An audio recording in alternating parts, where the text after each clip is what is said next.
Apakah kamu pernah merasa di usia 25 tahun, hidupmu seperti jalan di tempat? Melihat teman-teman yang sudah menikah, punya karir bagus, atau bahkan sudah keliling dunia. Sementara kamu masih berjuang mencari arah. Apakah benar kamu tertinggal jika belum mencapai semua itu di usia 25 tahun? Atau mungkin kamu cuma terjebak di dalam standar yang diciptakan orang lain? Mari kita bahas fakta sebenarnya. Dan semoga setelah ini kamu memiliki pandangan yang baru tentang hidup.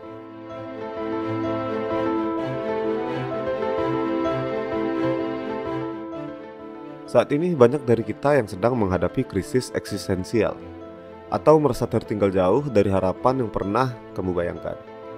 Tapi benarkah di usia 25 tahun adalah titik penentuan hidup? Ataukah ini hanyalah mitos sosial yang membuat kamu merasa terburu-buru? Faktanya, hidup bukanlah suatu perlombaan. Tidak ada jadwal yang baku dan setiap orangnya memiliki jalan yang masing-masing. Dan kini kita akan membahas apa yang sebenarnya harus kamu lakukan di usia 25 tahun dan mengapa kamu tidak harus merasa tertinggal. Kita akan mencoba mengupas berbagai aspek penting di dalam hidup, mulai dari karir, keuangan, hubungan sosial, hingga kesehatan mental.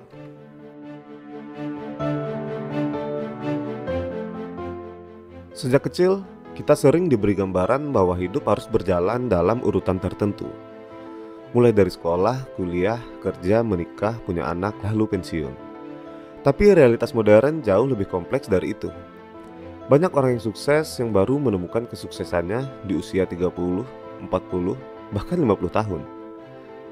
Contohnya seperti pada tokoh-tokoh terkenal.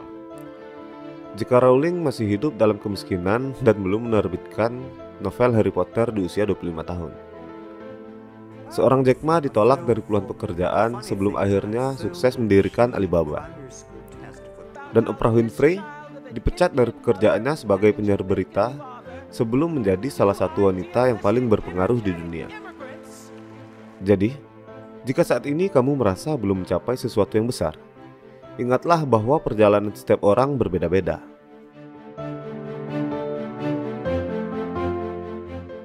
Media sosial sering menjadi jebakan yang membuat kita merasa tertinggal.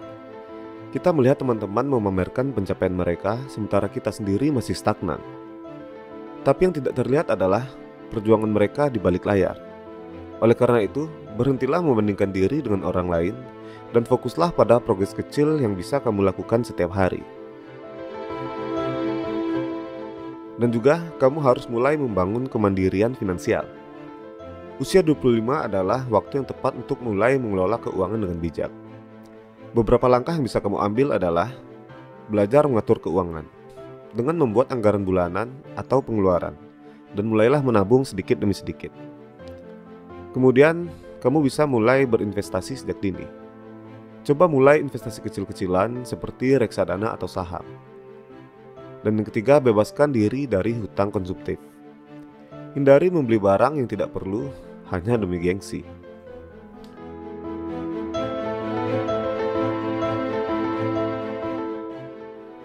Selain itu, kamu juga harus berani mencoba hal-hal baru. Banyak orang yang merasa terjebak dalam pekerjaan yang tidak mereka sukai hanya karena takut mengambil risiko. Padahal, usia 25 adalah waktu yang ideal untuk mengeksplorasi berbagai peluang sebelum menemukan yang benar-benar cocok. Jika kamu masih mencari pekerjaan impian, cobalah untuk mencari mentor yang bisa membimbing karirmu, belajar keterampilan baru seperti desain grafis, coding, ataupun public speaking. Dan juga kamu bisa mengikuti program magang atau proyek lepas untuk menambah pengalaman. Dan berikutnya, kamu harus membangun kesehatan mental dan fisik. Tidak ada gunanya sukses jika kesehatan mental dan fisikmu terabaikan. Beberapa hal yang mungkin bisa kamu lakukan adalah olahraga teratur, minimal 30 menit sehari untuk menjaga kebugaran. Kemudian tidur yang cukup dengan menghindari begadang yang tidak perlu. Dan terakhir, kamu bisa mengelola stres dengan melakukan meditasi, menulis jurnal, atau berbicara dengan teman yang mungkin bisa mengurangi tekanan hidup. Dan yang harus kamu lakukan selanjutnya adalah dengan menjaga hubungan sosial yang sehat. Di usia 25 tahun, lingkaran pertemanan biasanya mulai berubah. Beberapa teman akan menjauh, dan itu sangat wajar. Yang terpenting adalah menjaga hubungan dengan orang-orang yang benar-benar mendukungmu. Jangan takut meninggalkan pertemanan yang toksik. Bangun jaringan baru yang bisa membantumu berkembang. Dan jangan abaikan keluarga, karena mereka adalah support system terbaik yang kamu miliki.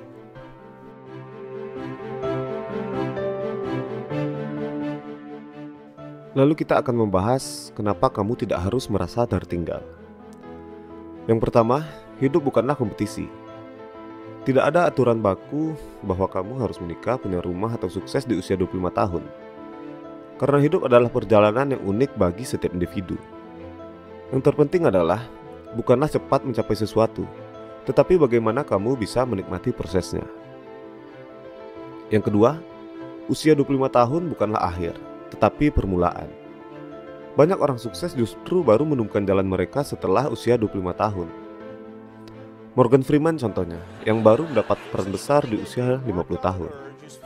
Dan juga ada Vera Wang, yang baru menjadi desainer terkenal di usia 40 tahun. Jadi, jika kamu masih merasa tertinggal, ingatlah bahwa kamu masih punya waktu yang sangat panjang. Yang ketiga, yang penting adalah pertumbuhan, bukan tujuan akhir. Daripada terobsesi dengan harus sukses di usia 25, lebih baik tanyakan pada diri sendiri. Apakah kamu berkembang setiap hari? Apakah kamu belajar dari kegagalan? Dan apakah kamu bahagia dengan hidupmu yang sekarang? Jika jawabannya iya, maka kamu tidak tertinggal. Kamu sedang dalam perjalananmu sendiri.